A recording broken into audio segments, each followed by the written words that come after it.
안녕하세요. 한류 신과 해외 반응을 소개하는 한류 클래스 TV입니다.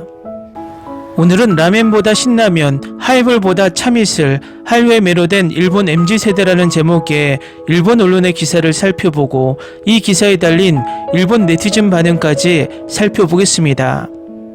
일본의 한류는 2002년 겨울연가가 일본에서 신드롬을 일으킨 이래로 2025년까지 23년 동안 단 한 번도 한류가 멈춘 적이 없었습니다. 일본의 한류는 K-팝, K-드라마, K-푸드까지 한류의 모든 영역이 일본의 열풍을 일으킬 정도로 전방위적으로 한류가 유행하고 있습니다. 한류 초기까지만 해도 일본의 언론은 한류 국제세를 내세우며 애써 한류를 축소하기 급급했지만 이제는 한류가 일본은 물론 북미와 유럽, 아프리카까지 뻗어나가자 한류의 일본 열풍은 부인할 수 없는 단계까지 왔습니다. 그러니까 이제는 한류의 유행에 1차 한류, 2차 한류라는 이름을 붙여서 한류가 지속적으로 유행하지 않은 것처럼 정신승리를 하면서 이제는 5차 한류까지 와 있는 상황입니다. 오늘도 한류 기사가 올라왔고 위에서 말했듯 23년 동안 한류가 일본을 지배했지만 일본 내두익들은 23년 동안 한류를 부인하고 있습니다. 일단 일본 기사부터 살펴보겠습니다. 일본의 젊은 세대, 이른바 MZ세대의 사이에서 한류가 생활의 일부로서 정착하고 있습니다. 도쿄 시부야와 하라주쿠 등 번화가에서는 한국 패션과 K-푸드를 즐기는 모습이 눈에 띄고 한국 브랜드가 일본의 트렌드를 움직이는 원동력이 되고 있습니다. 일본의 한 여성은 시부야에서 한국 패션 브랜드 마틴킴의 티셔츠와 가방을 입고 있었습니다. 립밤은 한국 화장품 브랜드 힌스, 한국제라고 듣는 것만으로 좋다고 느낍니다. 가까운 미래 한국 패션 기업에 취직하고 싶다고 말합니다. 한 남자는 그녀가 NCT 팬들과 함께 한국 콘텐츠를 보게 됐습니다. 생일에 마틴킴의 가방을 선물합니다라고 말합니다. 시부에서 만난 일본 패션업계 관계자는 만두라고 하면 비비고 매운 라면이라면 신라면, 소주라고 하면 참이슬이라며 한국의 식문화를 동경의 대상이라고 지적합니다.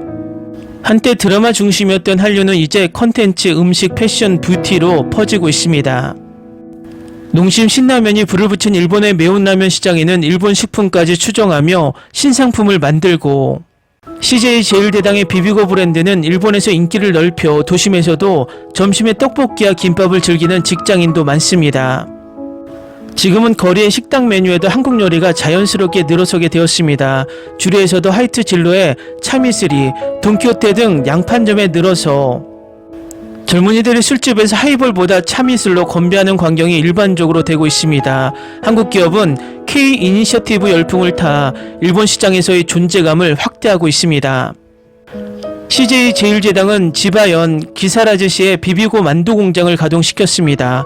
담당자는 미국에서 만두 시장 1위를 획득한 성공 모델을 일본에서도 재현한다며 세계 시장에서 K-푸드 영토를 더욱 넓혀갈 계획을 강조합니다. 다음은 이 기사에 달린 일본 네티즌 반응입니다. 30년 전에 비하면 참이슬 소비는 증가하고 있는 것은 확실하지만 하이볼과 비교할 수 있을 정도의 소비 무브먼트는 없는 것은 틀림없을 것입니다.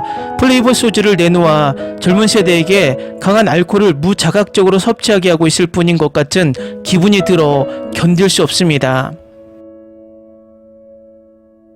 그 옛날 레몬소주라는 진로의 가루 레몬주스를 섞은 입맛 상쾌한 도수 20도가 넘는 소주가 있었는데 그때부터 판매 방식이 바뀌지 않았다.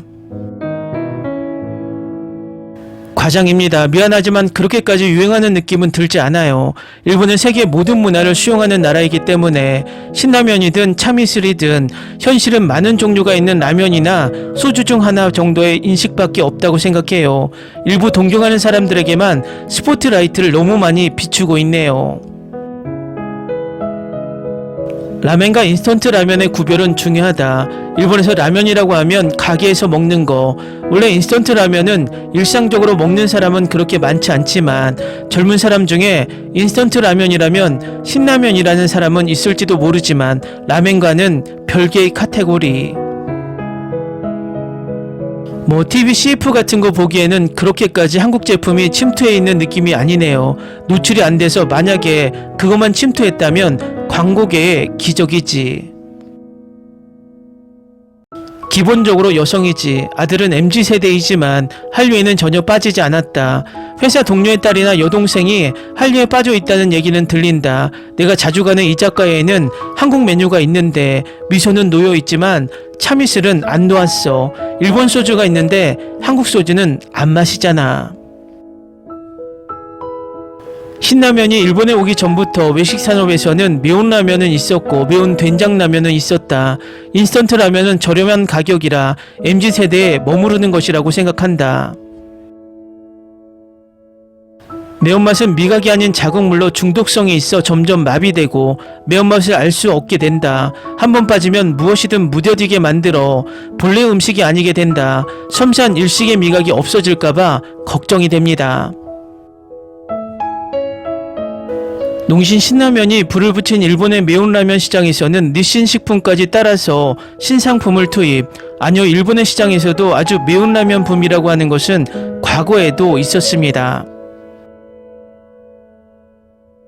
일정한 지지층은 있겠지만 일본인 전반이라면 그다지 인기가 좋지 않은 것 같아서 일부 상품을 제외하면 쇠퇴했어요. 가끔 먹는 것에는 지장이 없을지도 모르겠지만 일상적이라고 하는 것은 일본인의 대부분이 받아들이지 않는 것 같습니다. 한마디로 제철은 지났다고 본다. MZ세대에 대해서 말하자면 쇼트 동영상 등 SNS에 의해 한국 제품을 시도한 사람도 많이 있었지만 중요한 통계는 늘지 않았던 것이 실태라고 생각한다. 즉, 주에서도 먹고 있으니까 시도는 해봤지만 매료되지는 않았다는 것입니다. 신라면도 참이슬도 옛날에 무슨 문제 일으키지 않았나. 특히 참이슬은 한국인 지인이 일본에서 참이슬보다 일본 소주가 더 몸에 좋다면서 일본 소주를 마신 것이 인상적이었다. 일본 젊은이들에게 한류 열풍이 불고 있는 것은 틀림없지만 신라면도 참이슬도 가끔은 한국 것을 소비하는 일은 있어도 평소 생활의 표준이 되지는 않는다고 생각한다. 평소에 당연하게 선택하는 것으로 되어 있지 않고 그렇게 되는 것은 매우 어렵다. 일과성과 붐을 넘어야 하니까. 취향은 개인에 따라 다르지만 이 라면을 매우 좋아하는 사람은 미각이 걱정됩니다. 참이슬은 이런 합성 싸구려 술을 마시는 사람도 괜찮은지 걱정이 됩니다. 아는 술을 좋아하는 대학생에게 물었더니 제페니스 위스키가 있는데 왜 맛없는 소주를 마셔야 돼? 라고 일축했어요. 개인적으로 신라면은 너무 매워서 깊이도 없고 논해. 참이슬은 너무 달고 술에 취해 있어서 거절합니다. K-팝 열풍이 매운맛 열풍으로 우연히 신라면이 팔렸을 뿐이다. TV에도 매운 음식의 완식을 겨루는 프로그램을 방송하고 있기 때문에 그 상승 효과가 있었을 뿐 한류에 매료된 것은 아니다. 댓글 반응 잘 보셨나요? 일본은 23년 동안 정신승리를 하며 꾸준하게 한류의 영향력을 외면해 왔습니다. 그러는 사이에 일본의 MZ세대들은 한류의 늪에 빠져 있습니다. 일본이 경제에서도 잃어버린 30년을 겪은 이후도 일본의 경제는 30년 전에 폭망했지만 지금도 그 상황을 외면하며 정신승리하는 내도익이 많다 보니 재도약을 하지 못한다고 생각이 듭니다. 아마도 일본의 한류도 내도익이 외면하며 정신승리하는 동안에 일본 사회에 더욱더 스며들 것 같습니다. 한류 클래스TV는 한류 외신과 해외 반영을 꾸준히 쫓아가 보겠습니다. 재밌게 잘 보셨나요? 여러분의 구독, 좋아요, 댓글, 알림 설정은 컨텐츠 제작에 큰 힘이 됩니다. 그리고 항상 하시는 일마다 대박 나시고 행복하시길 바랍니다.